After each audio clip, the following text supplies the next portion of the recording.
Hola a todos, bienvenidos de nuevo a mi canal para un nuevo misterio con Molly Westbrook. Si eres nuevo por aquí, si nunca has visto mi cara en tu pantalla antes, entonces hola, mi nombre es Molly Westbrook y publico videos de crímenes reales como este cada semana, así que si crees que eso es algo que podrías querer seguir, entonces por favor suscríbete y no olvides activar las pequeñas campanas de notificación para que YouTube te avise cuando publique un nuevo video esta semana. Vamos a hablar sobre el asesino en serie de Claremont. Ahora, este es un caso de Australia y es uno que tomó más de 2 décadas para que la policía lo resolviera. A mediados y finales de los 90, 3 jóvenes mujeres desaparecieron bajo circunstancias muy similares y 2 de ellas serían encontradas asesinadas más tarde. Después de esto se llevó a cabo una enorme investigación. Comenzó la búsqueda para atrapar a la persona responsable y hacer justicia por las víctimas, pero no sería hasta muchos años después, cuando finalmente se identificó a un sospechoso después de que se realizó una coincidencia de ácido desoxirribonucleico.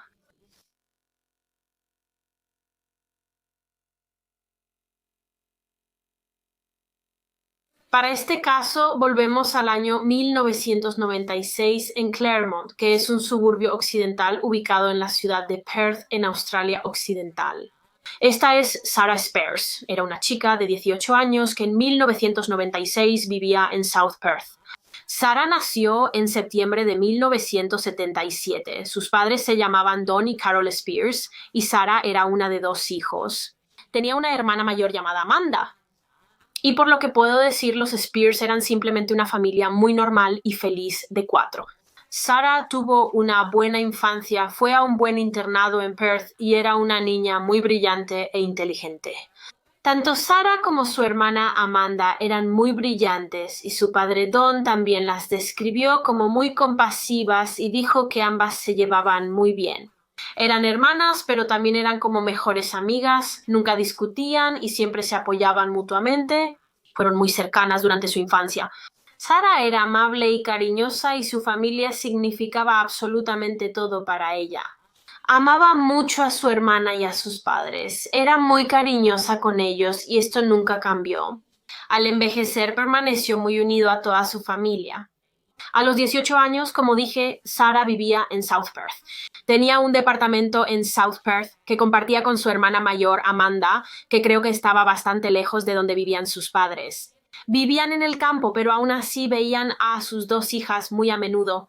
Creo que la mayoría de los fines de semana viajaban a South Perth para visitarlas, y principios de 1996 no fue la excepción.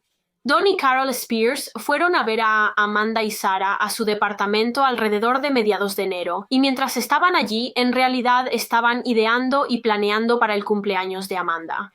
Su 21º cumpleaños se acercaba pronto, así que era un gran cumpleaños y estaban comenzando los preparativos para eso, y luego, al final de su viaje, Don y Carol se despidieron de sus hijas y se fueron a casa esperando verlas de nuevo pronto en algún momento en las próximas semanas.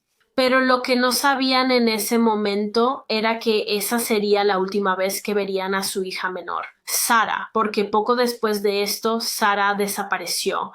Y la fecha era el 26 de enero de 1996, que en realidad era el Día de Australia, el feriado del Día de Australia. Así que Sarah y sus amigos habían hecho algunos planes para la ocasión.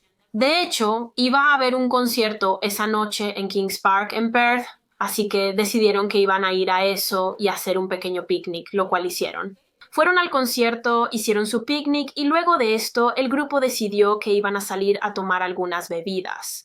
La hermana de Sarah, Amanda, se unió a Sarah y sus amigos en Kings Park y luego de esto acordó llevarlos al Ocean Beach Hotel en Cottesloe, que también era un bar. Entonces Amanda los dejó allí. Los amigos se quedaron fuera por unas horas y luego, alrededor de las 12 de la noche del 27 de enero de 1996, dejaron el Ocean Beach Hotel y una vez más fueron recogidos por la hermana de Sarah, Amanda. Esta vez los llevó a un club llamado Club Bayview, que estaba en el centro de Claremont, y fue después de esto cuando Amanda preguntó a Sarah y sus amigos si no les importaría tomar un taxi para volver a casa.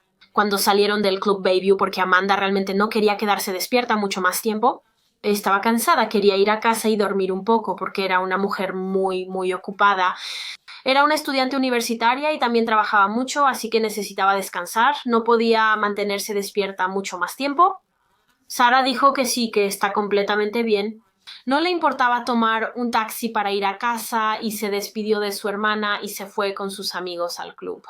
Aproximadamente a las 2 de la madrugada. Sara decidió que ya había tenido suficiente de la fiesta y quería ir a la cama. Así que les hizo saber a sus amigos que se iba, y luego salió del club por su cuenta.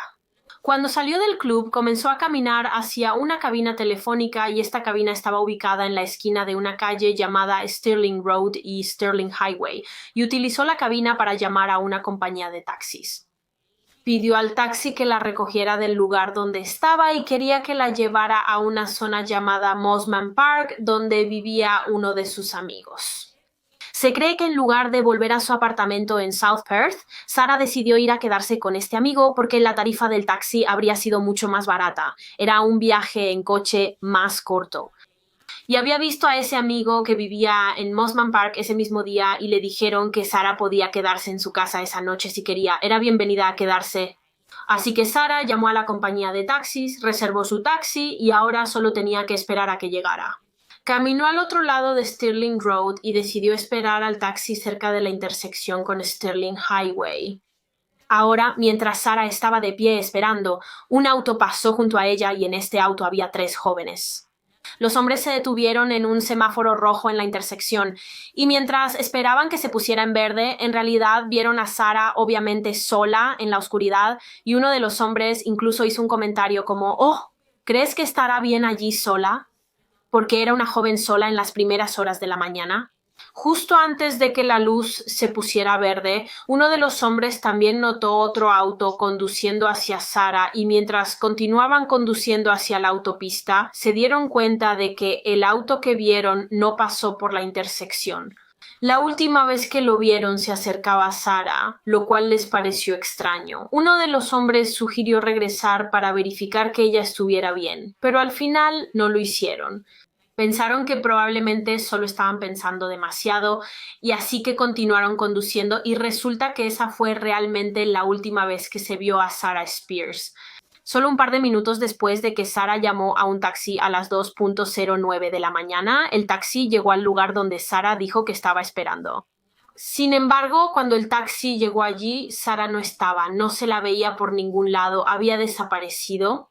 El día que Sara desapareció fue en las primeras horas del 24 de enero, que era un sábado, y resulta que nadie se dio cuenta realmente de que ella estaba desaparecida hasta unos días después, el lunes. Verás, la hermana mayor de Sara, Amanda, simplemente asumió que Sara se estaba quedando con una amiga durante el fin de semana y por eso no había regresado a casa, pero el lunes por la mañana Amanda decidió llamar al trabajo de Sara porque sabía que Sara había estado trabajando esa mañana, así que la llamó solo para ver cómo estaba y si había tenido un buen fin de semana. Sin embargo, Amanda fue informada de que Sara en realidad no se había presentado a trabajar ese día, lo cual era muy extraño. Así que después de esto, Amanda decidió llamar a las amigas de Sara para ver si estaba con alguna de ellas. Quizás todavía estaba en casa de una amiga, pero ninguna de sus amigas tenía idea de dónde estaba Sara. Todas dijeron que no la habían visto desde que salió sola del club en las primeras horas de la mañana del sábado. Así que Amanda estaba extremadamente preocupada en este punto. No podía entender qué le había pasado a Sara, a dónde había ido, y así que, después de un corto tiempo, decidió ponerse en contacto con la policía y reportar a su hermana menor como desaparecida, y también contactó a su mamá y papá para informarles de la desaparición de Sara y, por supuesto, al igual que Amanda, estaban muy preocupados. El padre de Sara, Don, dijo que su mente simplemente estaba en carrera. Estaba pensando en todos los escenarios posibles que podrían haber ocurrido. Tal vez había sido atacada o secuestrada. Quizás estaba atrapada en algún sitio y no podía acceder a su teléfono. Tal vez hasta decidió marcharse. Tal vez decidió que iba a ir a algún lugar por su cuenta y no decirle a nadie. Pero para ser honesta, esa teoría no parecía muy probable para nadie, incluyendo a la policía. Estaban bastante seguros de que algo mucho más siniestro le había sucedido a Sara Spears. La policía se enteró rápidamente de la última vez que se vio a Sara. La visión de esos 3 hombres en el coche que vieron a Sara de pie en el costado de la carretera cerca de la intersección de la autopista Stirling y le contaron a la policía sobre el coche que vieron acercándose a Sarah justo cuando se estaban alejando. Así que la policía estaba bastante segura de que el conductor de ese segundo coche probablemente estuvo involucrado en la desaparición de Sarah. Menos de 2 días después de que se reportara a Sarah como desaparecida, su caso fue entregado al Escuadrón de Delitos Mayores para que se ocupara de él, porque la policía sabía que esto era muy serio. Una de las primeras cosas que decidieron hacer los detectives fue apelar al público para obtener información. Publicaron varias fotos de Sarah y también fotos de la ropa que llevaba la noche que desapareció para que el público supiera a quién y qué buscar.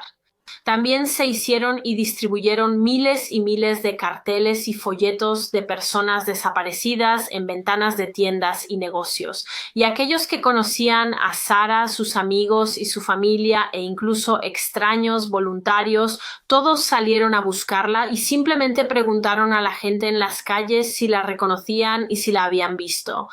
Todos estaban haciendo su mayor esfuerzo para encontrar a Sarah, incluyendo a la policía. Recibieron cientos de posibles pistas e indicaciones del público, las cuales siguieron, pero desafortunadamente ninguna de ellas los acercó a determinar el paradero de Sarah. La propia familia de Sarah también recibió muchas llamadas de miembros del público con posibles pistas. En particular, siguieron siendo contactados por diferentes psíquicos que dieron su opinión sobre lo que le sucedió a Sarah, aunque su familia literalmente no lo pidió. Decían cosas horribles como que hemos visto que Sarah está muerta, sabemos que ha sido asesinada. Un psíquico dijo que sabía dónde estaba el cuerpo de Sarah. Otro dijo que Sarah había sido golpeada hasta la muerte, que su cabeza había sido aplastada con una roca, lo cual, como puedes imaginar, fue muy perturbador y desolador para su familia escuchar. Ya estaban pasando por tanto, sufriendo la tortura de no saber qué le había sucedido a Sarah, y estos psíquicos solo lo empeoraban 10 veces más, haciéndolo aún más doloroso para ellos. El caso de Sarah recibió mucha publicidad, estaba en todas las noticias, prácticamente todos en Perth y creo que también en Australia sabían de su desaparición, pero a pesar de esto la policía no pudo resolver el caso. Todavía no tenían idea de por qué Sarah desapareció esa noche de enero de 1996 y todavía no tenían idea de quién conducía el segundo coche que se vio acercándose a Sarah alrededor de la hora en que fue vista por última vez. El coche nunca fue encontrado y luego en junio de 1996, solo 5 meses después de que Sarah Spears desapareciera, la policía recibió un informe de que otra joven había desaparecido de la zona de Claremont. Esta mujer era Jane Rimmer. Tenía 23 años y vivía en una zona llamada Shenton Park en Australia Occidental, que está muy cerca de Claremont. Está a menos de 10 minutos en coche. Jane Louise Rimmer nació en 1973. Sus padres se llamaban Trevor y Jenny y creo que Jane era una de 3 hijos. Tenía 2 hermanos mayores llamados Adam y Lee. Jane fue descrita como muy tranquila en sus años de infancia. Sin embargo, a medida que crecía, comenzó a desarrollar más confianza y ambición. Era muy cariñosa, divertida y amigable, y su sueño era trabajar con niños algún día. Ese era el camino profesional que quería seguir y finalmente convirtió esa carrera soñada en realidad. Consiguió un trabajo como trabajadora de cuidado infantil y junto a esto también consiguió su propio apartamento. En la noche del sábado 8 de junio de 1996, Jane se encontró con sus amigos en el Ocean Beach Hotel en Cottesloe, que si recuerdas era el mismo lugar, el mismo bar al que Sarah y sus amigos fueron la noche que ella desapareció. De todos modos, Jane fue al Ocean Beach Hotel con sus amigos, comieron algo, tomaron algunas bebidas y luego se fueron a un lugar llamado Continental Hotel en Claremont para continuar su noche y luego a las 11:30 de la noche dejaron este hotel y caminaron hacia el club Bayview, que nuevamente era el mismo club al que Sarah visitó. Jane y sus amigos iban a entrar al Club Bayview, pero había una fila realmente larga de personas esperando para entrar y el grupo realmente no quería sumarse a la fila, así que simplemente decidieron terminar la noche, decidieron volver a casa. Así que comenzaron a caminar para tomar un taxi cuando Jane decidió que aún no quería regresar. Quería quedarse fuera porque se estaba divirtiendo. Así que les dijo a sus amigos que podían irse a casa si quieren, pero realmente me gustaría quedarme un poco más, lo cual no creo que sus amigos se sintieran muy cómodos. Obviamente no querían dejar a Jane sola. Y entonces cuando subieron a un taxi le dijeron, vamos Jane, sube. El taxi, vamos a ir a tomar algunas copas más, en una de nuestras casas. Pero Jane se negó, dijo de nuevo que realmente quería quedarse fuera y les dijo a sus amigas que las alcanzaría al día siguiente. Así que sus amigas se fueron y Jane se quedó sola y en algún momento de esa noche sucedió algo. A ella porque desapareció. Al día siguiente, el domingo 9 de junio, Jane y su familia tenían planes de almorzar juntos. Creo que almorzaban juntos todos los domingos, pero este domingo en particular, Jane no se presentó y no le avisó a su familia que no iba a aparecer, lo cual era muy inusual para Jane. Así que sus padres estaban realmente preocupados y decidieron ir a su apartamento para ver si estaba allí y comprobar que estuviera bien. Pero cuando llegaron, por supuesto, ella no estaba allí y tampoco parecía que hubiera estado allí recientemente. Su cama no parecía haber sido usada, lo que claramente significaba que nunca llegó a casa después de su salida la noche anterior. Trevor y Jenny Rimmer sabían que esto era grave, así que decidieron reportar a su hija como desaparecida a la policía, y tan pronto como la policía recibió este informe y comenzaron a investigar el caso de Jane, estaban bastante seguros de que la desaparición de Jane y la desaparición de Sarah Spears, quien desapareció justo menos de 5 meses antes, estaban vinculadas. Ambos eran tan increíblemente similares que no se podía pensar lo contrario. Ambos eran mujeres jóvenes, ambas se parecían bastante, curiosamente, y ambas desaparecieron después de una noche de salida mientras estaban solas en el área de Claremont. Entonces, debido a las similitudes, la policía decidió básicamente combinar los dos casos de desaparición. Iban a ser investigadas por el mismo grupo de trabajo y esta investigación se llamó MACRO y se hicieron las mismas cosas en el caso de Jane. La policía siguió todas las pistas y su familia y amigos también salieron a buscarla y a repartir carteles de desaparecida. Esperaban desesperadamente que alguien supiera algo y se presentara, pero a medida que pasaban los días y las semanas, aún no había señales de Jane ni indicaciones de lo que podría haberle sucedido.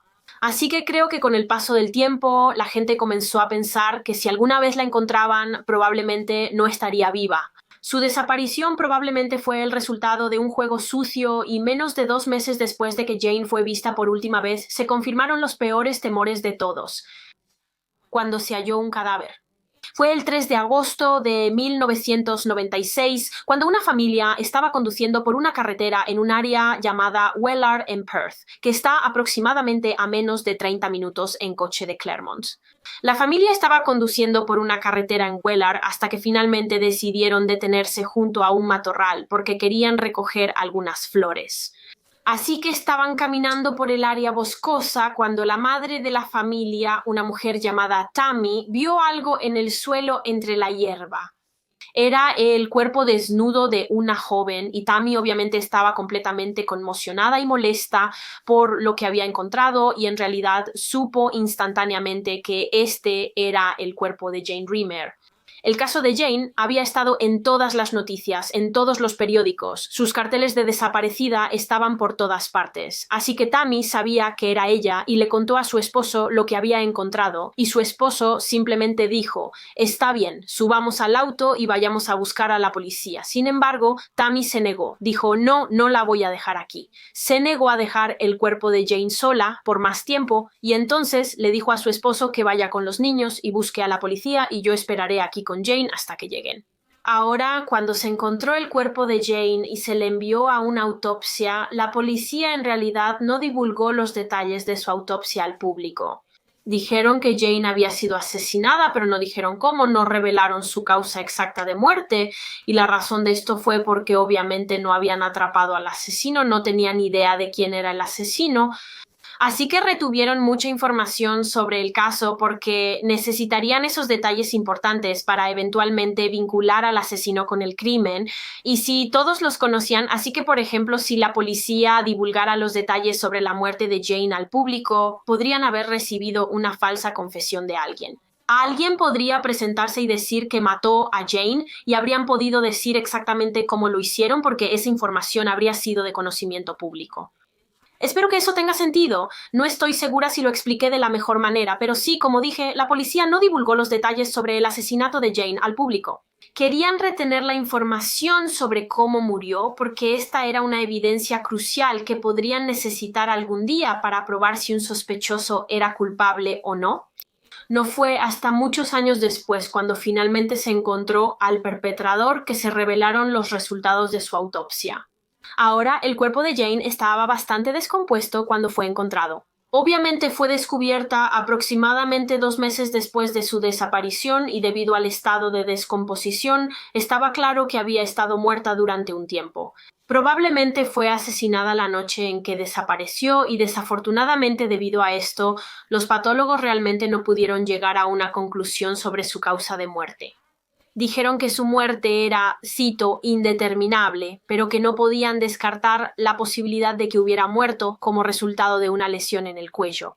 Se señaló en su autopsia que Jane tenía un, cito, defecto en forma de diamante, por lo tanto, una lesión en su cuello que estaba en algún lugar entre 10 centímetros a 17 centímetros hacia adentro y tenía un, cito, desgarro en ella. Por lo tanto, parecía que se había infligido con algún tipo de instrumento afilado, probablemente un cuchillo. También se señaló que Jane tenía heridas de autodefensa en ella. Tenía lesiones en su antebrazo izquierdo, que nuevamente parecían haber sido infligidas con un cuchillo. Jane se había resistido. Intentó defenderse de su atacante, pero como la estaban atacando con un objeto afilado, realmente no habría tenido oportunidad. Ahora no pude encontrar información en línea sobre si Jane había sido agredida sexualmente o no. Supongo que el médico forense simplemente no pudo decirlo porque estaba bastante descompuesta, pero por supuesto fue encontrada desnuda, lo que sugiere que su asesinato tenía un elemento sexual. Probablemente fue motivado sexualmente, pero si el asesino realmente la agredió o no, no lo sé. Pero según estos informes, parece que Jane murió como resultado de una herida de arma blanca en el cuello, y después de que su cuerpo fue descubierto en agosto de 1996, la policía comenzó la búsqueda para encontrar al monstruo que le hizo esto.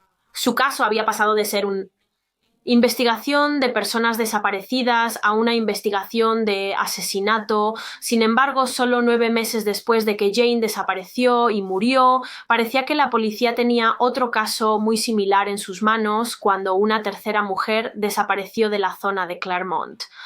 Kira Glennon era una mujer de 27 años, nacida de los padres Denise y Una Glennon, y en realidad nació en Zambia, en África Oriental, que es donde la familia vivía en ese momento. Y cuando Keira tenía solo 5 años, los Glennon se trasladaron a Australia. Keira fue descrita como una niña muy divertida y aventurera, y también era muy brillante y altamente inteligente.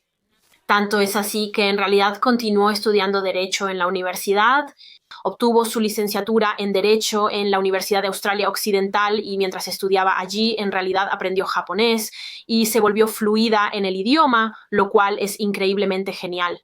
Kira trabajó en una oficina legal, sin embargo, cuando tenía 26 años, decidió que iba a tomarse un año libre de trabajo y hacer algunos viajes. Viajó a Israel, viajó a Grecia, Turquía, Irlanda, donde algunos de sus parientes realmente vivían porque sus padres eran originalmente de Irlanda, pero en febrero de 1997 ella estaba de vuelta en Perth, en Australia, porque la boda de su hermana se acercaba, pero tristemente Kira nunca llegaría a estar allí para ver a su hermana caminar por el pasillo, porque desapareció justo una semana antes de que la boda tuviera lugar. En la noche del 14 de marzo de 1997, Kira decidió salir con un par de sus colegas de la oficina legal donde trabajaba. Decidieron salir a tomar unas copas. Alrededor de las 11 de la noche fueron al Hotel Continental en Claremont, aunque Kira realmente no se quedó fuera por mucho tiempo. Creo que solo tomó 1 o 2 bebidas y luego decidió dar por terminada la noche. Así que se despidió de sus amigos y salió sola del club, y esto fue justo después de la medianoche, por lo tanto, las primeras horas del 15 de marzo. Les dijo a sus amigos que solo iba a ir directamente a casa, pero por supuesto nunca llegó. Esa noche Kira Glennon desapareció. Poco después de que ella dejó el club, Kira fue vista por un par de hombres mientras esperaban en una parada de autobús. La vieron caminando hacia el sur por la autopista Sterling, que estaba en dirección a su casa en el pueblo de Mosman Park. Uno de los hombres en la parada de autobús realmente gritó algo a Kira. Aparentemente pensó que ella estaba haciendo autostop y por eso le gritó algo como que estaba loca por hacer autostop, obviamente porque era tan tarde en la noche. Estaba oscuro afuera y ella estaba sola, pero Kira simplemente lo ignoró y continuó su camino. Y luego, poco después de este encuentro, uno de los hombres en la parada de autobús simplemente miró hacia abajo en la carretera y cuando lo hizo volvió a ver a Kira, pero esta vez no estaba sola. En realidad, estaba parada junto a un coche de color claro y se inclinaba a través de una de las ventanas, claramente hablando con la persona o las personas dentro. Por supuesto, el hombre en la parada de autobús no pensó nada al respecto en ese momento y continuó hablando con sus amigos, los otros hombres, y luego, cuando volvió a mirar el área donde vio a Kira por última vez poco después, notó que ella ya no estaba. No se la veía por ninguna parte y el coche junto al que se la había visto antes también había desaparecido. Se cree que Kira pudo haber subido a este coche de color claro. Quizás el conductor era un extraño que le ofreció un viaje y ella aceptó. Tal vez pensó que era un taxi. Pero no sabemos con certeza que ella subió al coche porque la policía recibió más tarde informes de otras posibles apariciones de Kira caminando más abajo en la autopista Sterling. Pero el coche junto al que se la vio parada nunca fue localizado. La policía ni siquiera sabía qué tipo de coche era, como qué marca o modelo. Literalmente todo lo que sabían de las declaraciones de los testigos era que era de color claro, ni siquiera sabían el color exacto y como dije, Kira nunca volvió a casa esa noche, algo le sucedió y cuando su madre se despertó a la mañana siguiente se dio cuenta de que Kira no estaba allí, no estaba en casa y entró en pánico. Se puso en contacto con una de las amigas de Kira con la que había salido la noche anterior y esta amiga le dijo que no habían visto ni oído nada de Kira desde que dejó el club en Claremont por su cuenta. Y así su familia decidió reportar a Kira como desaparecida a la policía. Cuando la policía recibió esta noticia también entraron en pánico de inmediato. Esta era la tercera mujer que desaparecía en el área de Claremont. 3 mujeres habían desaparecido en menos de un año. Y de nuevo, el caso de Kira era increíblemente similar a los casos de las primeras 2 mujeres, Sarah Spears y Jane Rimmer, tenía que estar relacionado. Estos 3 casos tenían que estar conectados. Había demasiadas similitudes como para que solo fuera una coincidencia. Así que inmediatamente la policía temió lo peor. Estaban bastante seguros en este punto de que había un asesino en serie suelto en Claremont que estaba apuntando a jóvenes mujeres que solo intentaban llegar a casa después de salir por la noche, y parecía probable que el perpetrador fuera a atacar de nuevo. Quienquiera que fuera, probablemente no iba a parar hasta que lo atraparan, así que la policía y los medios literalmente tuvieron que advertir al público. Advertir a otras jóvenes y decirles que simplemente sean extremadamente cuidadosas en las salidas nocturnas. Les dijeron que siempre se quedaran con sus amigos en grupos, en áreas iluminadas y calles con farolas. Si tienen uno, lleven su teléfono móvil a donde vayan. El riesgo para las mujeres jóvenes en Claremont en este momento era tan alto que el gobierno australiano anunció que ofrecía una recompensa de $250,000 por información que condujera a la identificación y arresto de la persona responsable de estas 3 desapariciones. Cuando se informó que Kira había desaparecido, inmediatamente comenzó una investigación para intentar encontrarla. La policía comenzó a tomar declaraciones de testigos y a seguir pistas. Se crearon y colocaron carteles de desaparecidos y su desconsolada familia hizo un llamado público. Lamentablemente, solo unas semanas después de la última vez que se vio a Kira, su cuerpo fue hallado sin vida. El 3 de abril de 1997, un obrero estaba caminando por el monte cerca de un camino arenoso en Eglinton, que es un área ubicada en las afueras del norte de Perth. Está a unos 35 millas de distancia de Claremont. Y mientras el obrero caminaba por el camino, encontró el cuerpo de Kira en el suelo. Así que se informó a la policía y ellos fueron directamente a la escena.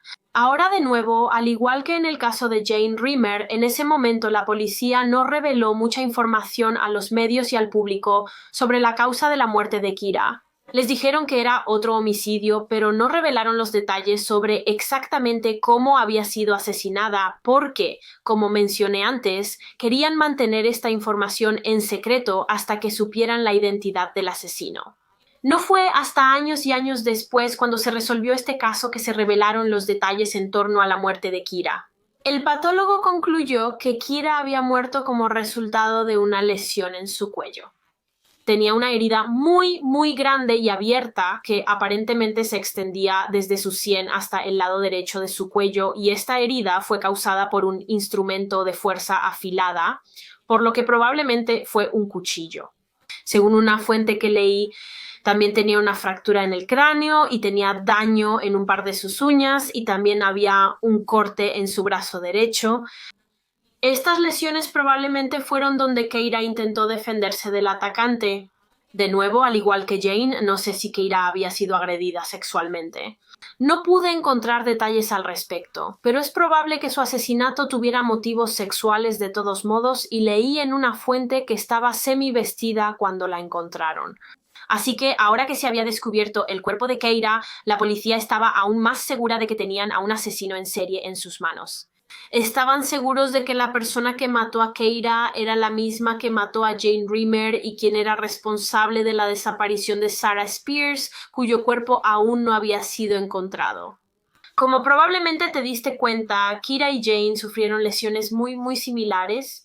Ambas habían sido apuñaladas en el cuello con un cuchillo. Se utilizó el mismo método de asesinato en ambos crímenes, lo que por supuesto indica que fue el mismo asesino. Por lo tanto, siguiendo este desarrollo en la investigación, se publicó un perfil criminal del delincuente, declarando que la policía creía que este asesino era alguien muy organizado. Era un planificador cuidadoso y estos asesinatos fueron premeditados. Salió esas noches planeando e intentando secuestrar y asesinar a una joven mujer. Y finalmente la policía realmente identificó a un sospechoso principal en el caso. Esto fue en abril de 1998, aproximadamente un año después de que se encontró el cuerpo de Keira Glennon. Era un hombre llamado Lance Williams. Tenía alrededor de 41 años y rápidamente se convirtió en el principal sospechoso del caso. La policía se volvió increíblemente sospechosa de él porque creo que fue visto en varias ocasiones diferentes, simplemente conduciendo por las calles de Claremont en medio de la noche. Simplemente estaría conduciendo por el área de Claremont durante horas y horas, lo que parece realmente extraño. Así que la policía comenzó a pensar que tal vez él era el asesino de Claremont y este era él conduciendo en busca de su próxima víctima. Así que llevaron a Lance para interrogarlo y creo que lo interrogaron varias veces, pero él lo negó todo. Dijo que era inocente y que no tenía absolutamente nada que ver con las desapariciones y asesinatos de Sarah Spears, Jane Rimmer y Keira Glennon. Y por lo que puedo entender, dijo que la razón por la que conducía por Claremont en medio de la noche era porque en realidad estaba tratando de proteger a las mujeres, no de secuestrarlas. Él, al igual que todos los demás, obviamente sabía que había un asesino suelto. Sabía que este asesino estaba operando en el área de Claremont, y así que después del asesinato de Keira Glennon decidió simplemente rondar por las calles de Claremont para cuidar a otras mujeres jóvenes para intentar prevenir un cuarto ataque. Pero claramente la policía no le creyó porque él seguía siendo el principal sospechoso en el caso. De hecho, se obsesionaron con Lance Williams.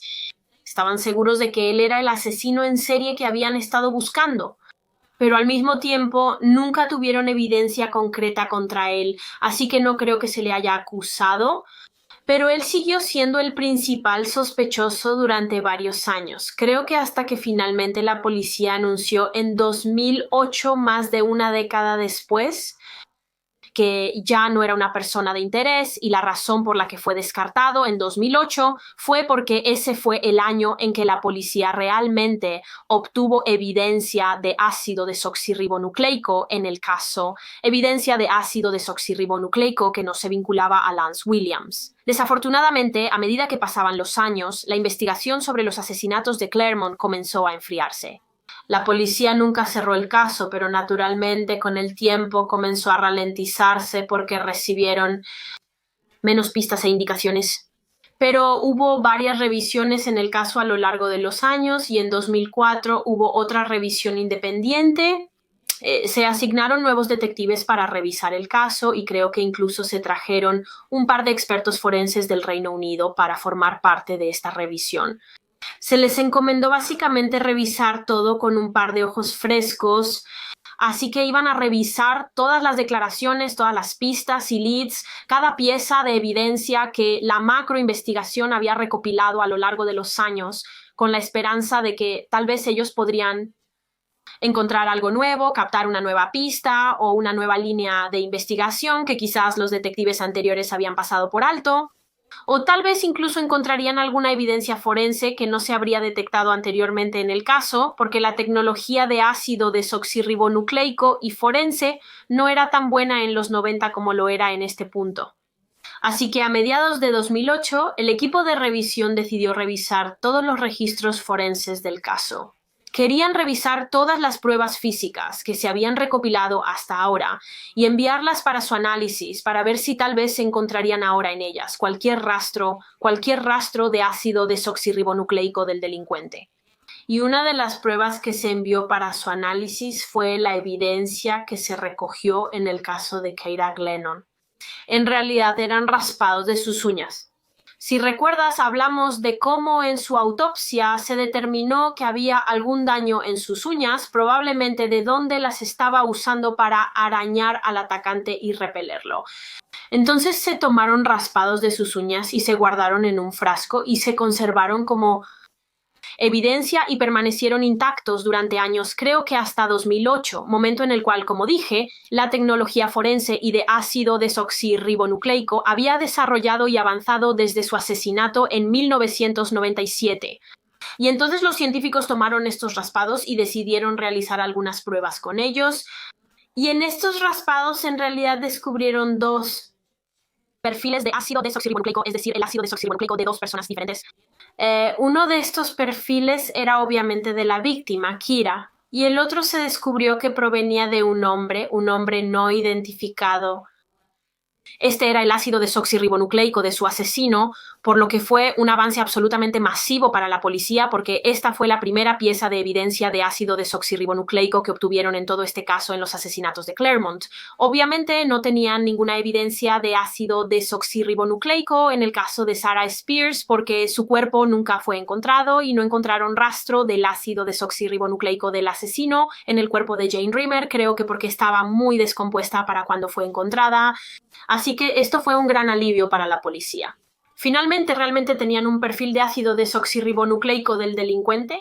Ahora esperaban estar un gran paso más cerca de atrapar a este tipo después de todos estos años. Pero curiosamente, lo que también descubrieron cuando realizaron pruebas en el ácido desoxirribonucleico del delincuente fue que en realidad coincidía con el ácido desoxirribonucleico obtenido en un caso de violación sin resolver que ocurrió en 1995. Una noche, creo que en febrero de 1995, una joven de 17 años caminaba a casa después de una noche en Claremont y estaba sola y en algún momento durante su camino a casa fue secuestrada. Un hombre se acercó a ella, le puso algo sobre la cabeza como una capucha para que no pudiera ver.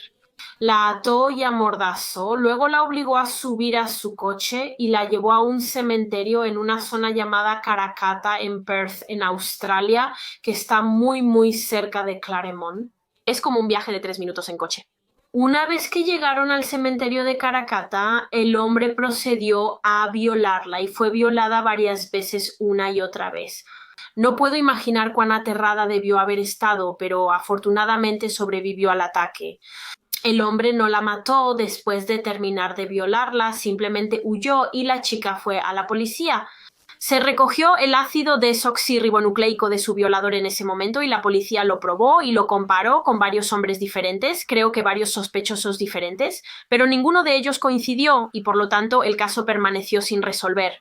Realmente no hubo avances en el caso durante años y años hasta, por supuesto, 2008, cuando el equipo que realizaba la revisión de los asesinatos de Claremont logró obtener el perfil de ácido desoxirribonucleico del asesino de Keira Glennon a partir de las raspas de sus uñas y descubrieron que el ácido desoxirribonucleico del asesino coincidía con el ácido desoxirribonucleico del hombre que violó a la chica de 17 años en el cementerio de Karrakatta en 1995.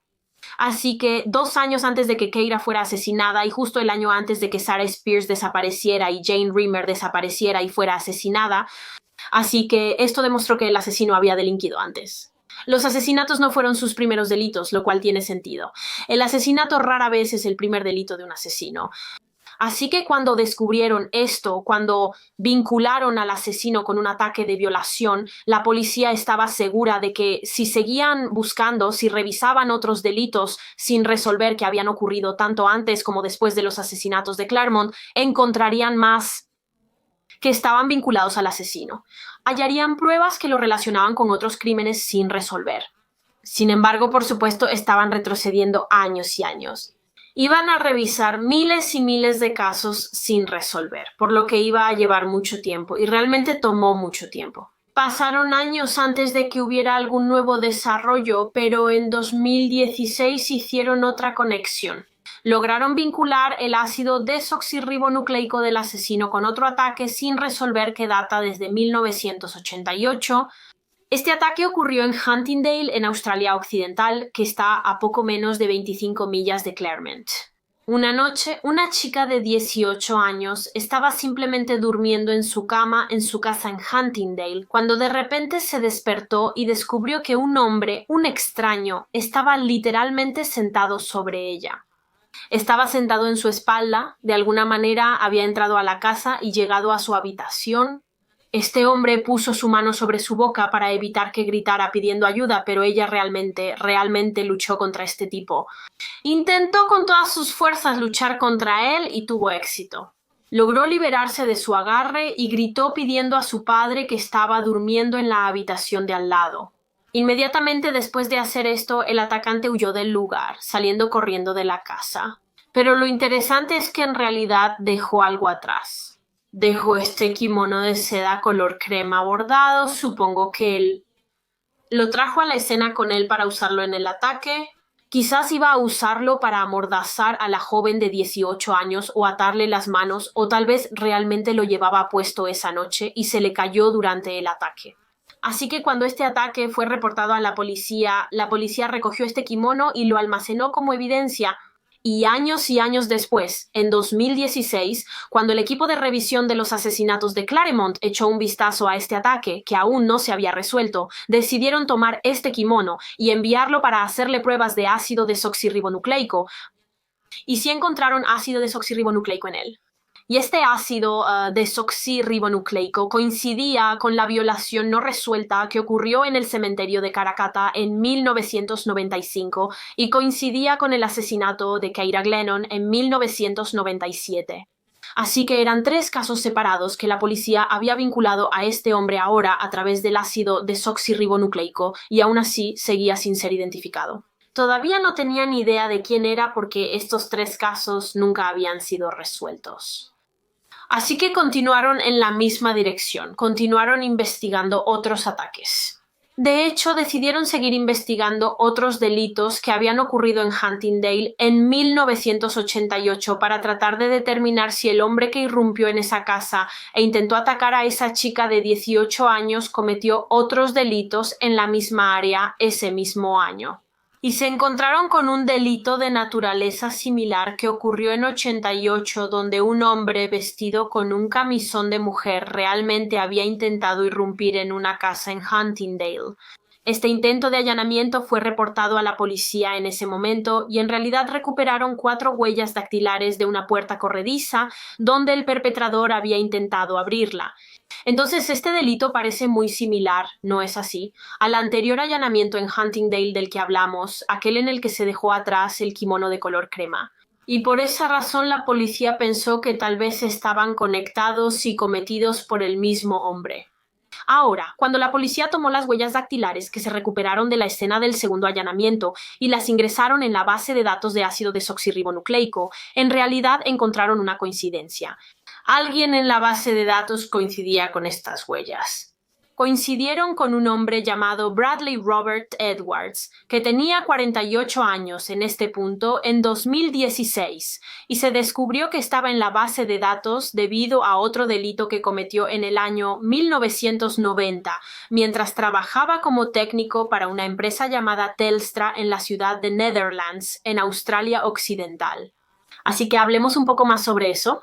El 7 de mayo de 1990, un Bradley Robert Edwards de 21 años había sido enviado a trabajar en las líneas telefónicas del Hospital Hollywood en Netherlands. Sin embargo, mientras estaba allí, realmente atacó a una mujer de 40 años llamada Wendy Davis. Wendy estaba trabajando en el Hospital Hollywood en ese momento, tenía un trabajo como trabajadora social y en este día en particular, Wendy estaba simplemente sentada en su escritorio haciendo algo de trabajo cuando alrededor de la media tarde fue abordada por un hombre, Bradley Edwards. Se acercó a ella y le preguntó a Wendy si podía usar el baño y ella rápidamente le echó un vistazo, dijo que sí y le mostró dónde estaba el baño, así que él entró. Wendy continuó con su trabajo, sin embargo, realmente escuchó el sonido de la descarga del inodoro muy poco después de que Edwards había entrado allí. No había estado allí el tiempo suficiente para haber terminado de hacer sus necesidades aún. Era como si hubiera entrado allí y simplemente hubiera tirado de la cadena del inodoro inmediatamente por alguna razón, lo que Wendy pensó que era bastante extraño y literalmente mientras tenía estos pensamientos, una mano sosteniendo un pedazo de tela apareció desde detrás de ella y le cubrió la boca, y luego otra mano agarró su cuerpo y comenzó a alejarla de su escritorio.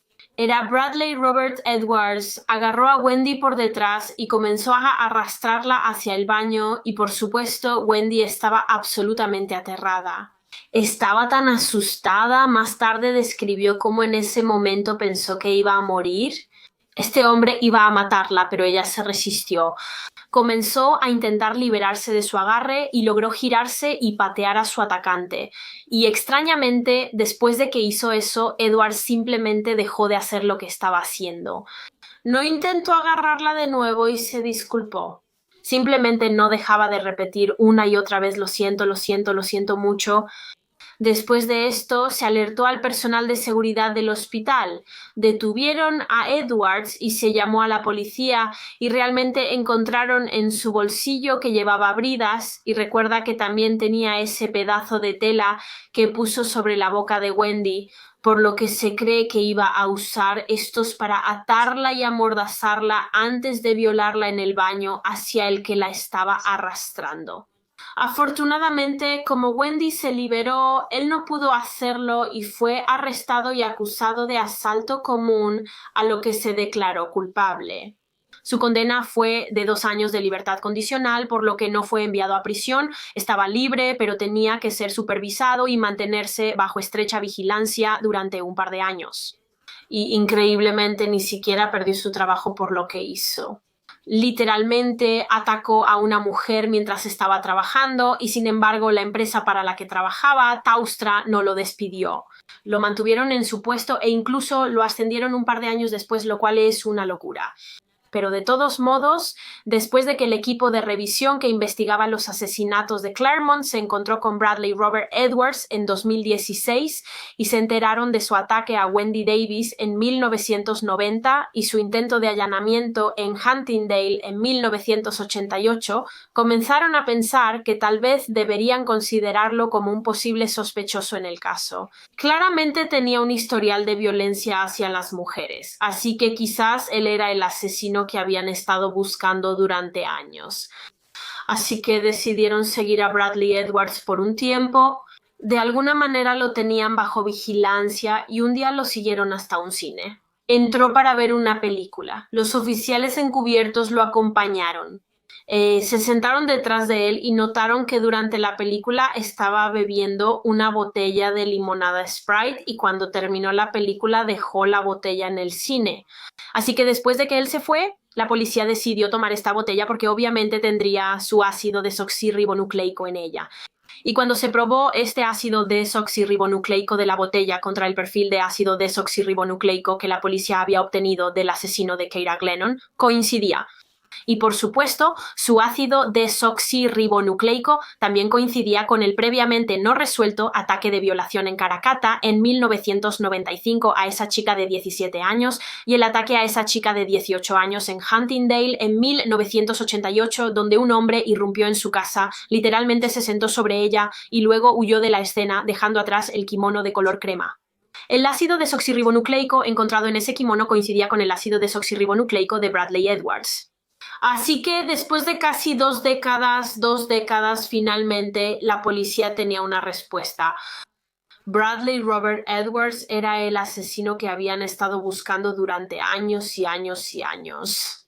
Pero antes de continuar, echemos un vistazo rápido al pasado de este asesino.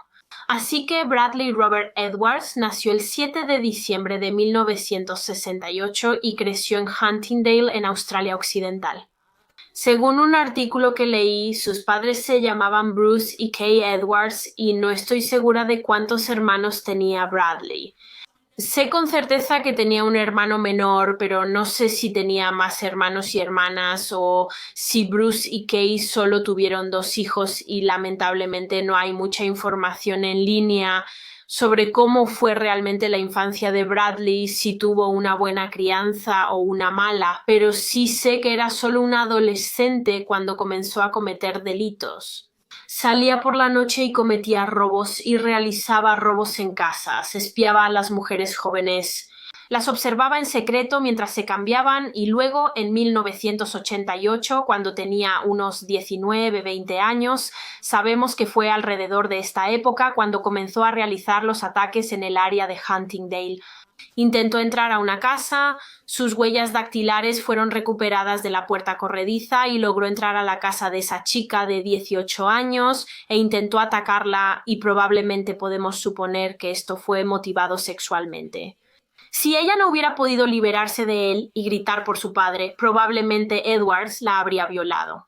Finalmente, como sabemos, consiguió un trabajo como técnico trabajando para Telstra, durante el cual atacó a Wendy Davis en el Hospital Hollywood en 1990, pero a pesar de eso no fue despedido, se le mantuvo y, en toda honestidad, la mayoría de las personas que conocían a Edwards simplemente lo consideraban un hombre muy normal, un hombre agradable, al parecer. A medida que envejecía, hizo mucho trabajo para la comunidad local. Él dirigía un club deportivo, incluso recibió premios por su trabajo con el club deportivo, le gustaba el fútbol, era parte de un equipo, se describió en un documental como un poco solitario, pero no tanto que destacara por ello, si eso tiene sentido.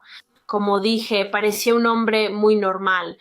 Lo que supongo es porque nadie lo sospechaba. Realmente nadie habría pensado que él habría sido capaz de hacer las cosas que hizo, como violar a esa joven en el cementerio de Karakata en 1995 y asesinar a Keira Glennon en 1997 y por lo tanto nunca fue atrapado, pudo pasar desapercibido. Según un documental de 60 Minutes Australia, entre el momento en que se cometieron los asesinatos de Claremont hasta que Edwards fue identificado en 2016, la policía realmente tenía alrededor de 18.000 sospechosos en el caso. 18.000 personas a las que investigaron como posibles asesinos de Claremont. Y increíblemente, Bradley Robert Edwards nunca fue uno de ellos. Nunca estuvo en la lista de la policía, lo cual me parece realmente extraño porque había sido arrestado antes, solo 6-7 años antes de que ocurrieran los asesinatos en Claremont. Fue arrestado por el ataque a Wendy Davis.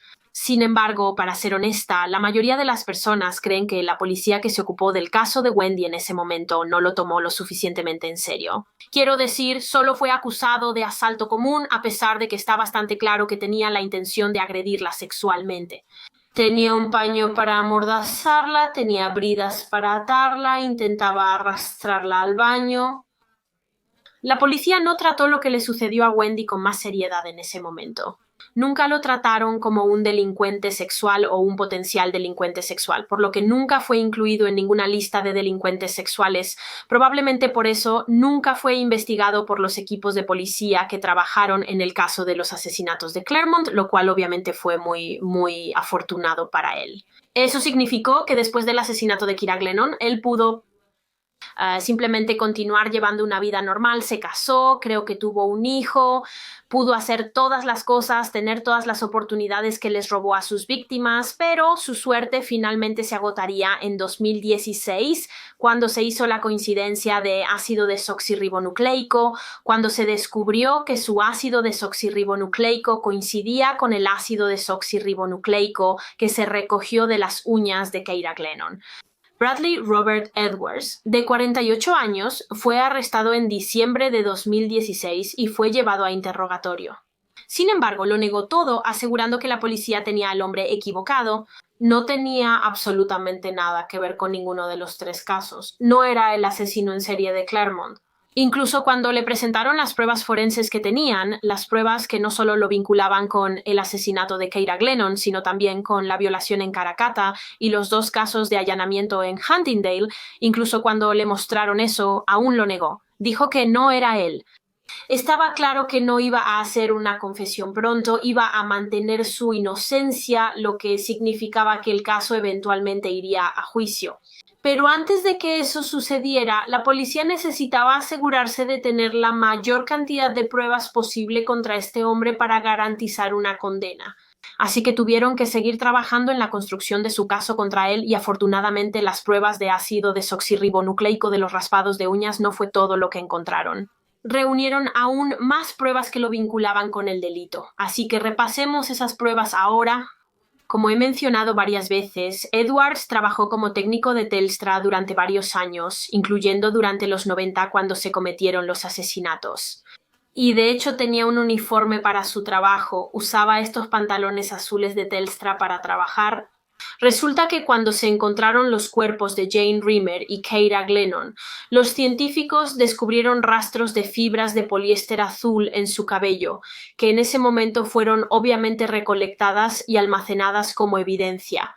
Sin embargo, cuando más tarde se identificó a Edwards y estas fibras se compararon con las fibras de sus pantalones de trabajo, se encontró que coincidían.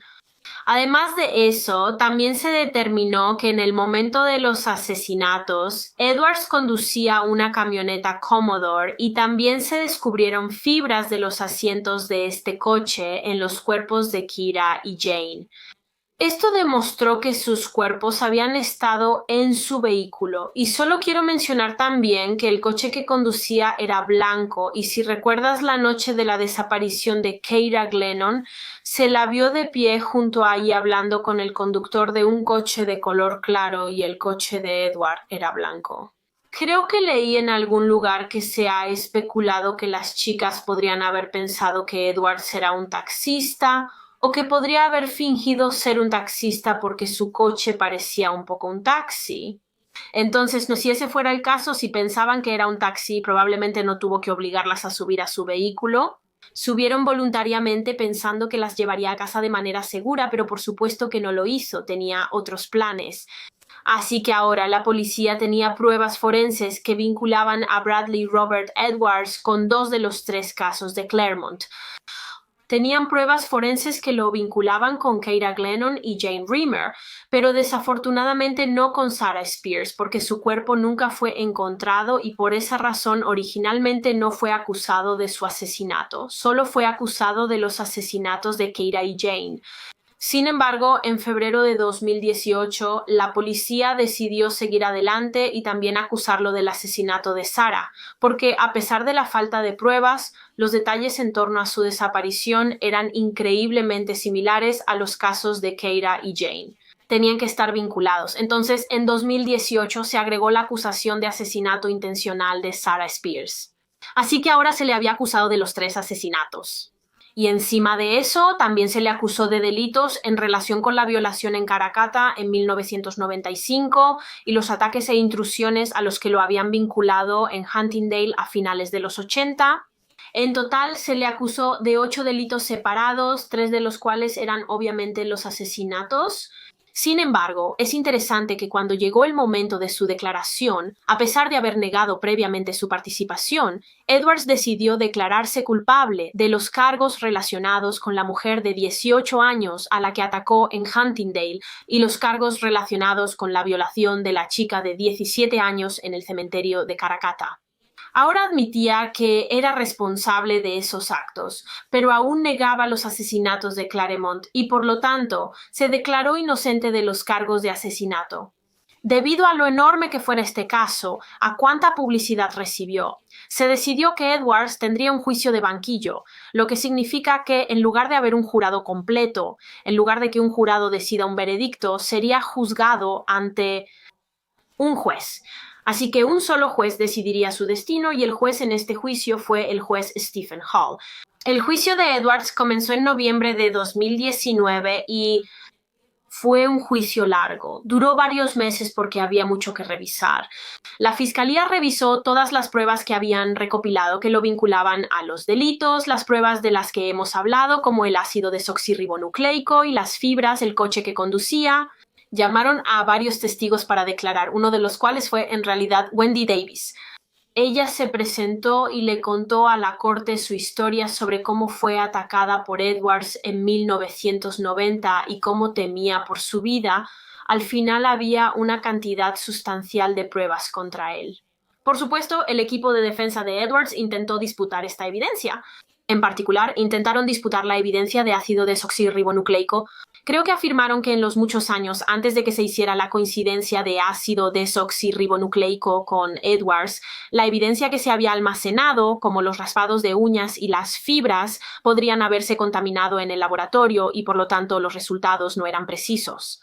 Sin embargo, al final del juicio, después de que ambos lados presentaron sus casos, el juez Stephen Hall finalmente estuvo de acuerdo con la fiscalía.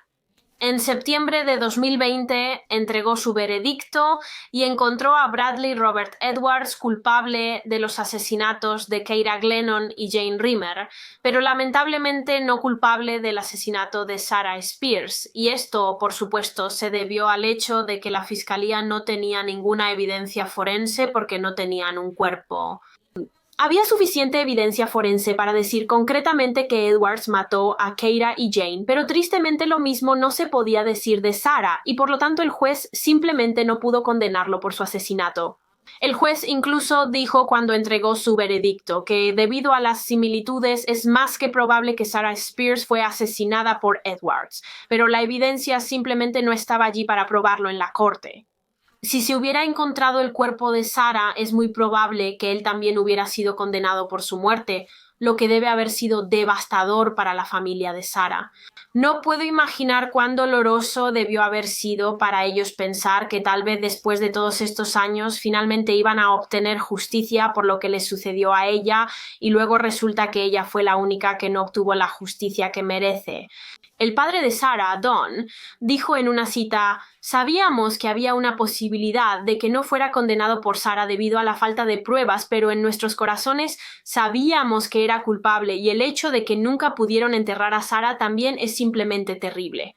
Nunca han podido darle un funeral o darle el entierro que merece porque su cuerpo todavía está por ahí en algún lugar, simplemente sin descubrir». Pero creo que el caso de Sarah aún sigue abierto. La policía continúa buscando sus restos, así que yo espero de todo corazón que la encuentren pronto y pueda descansar en paz. Después de que Edwards fue condenado por los asesinatos de Keira Glennon y Jane Rimmer, fue sentenciado a cadena perpetua con un mínimo de 40 años. Será elegible para libertad condicional después de 40 años. Tenía 52 años al ser condenado. Por lo tanto, es muy posible que muera antes de que incluso termine su término mínimo de 40 años. Pero eso es todo para este caso. Ese es el caso del asesino de Claremont.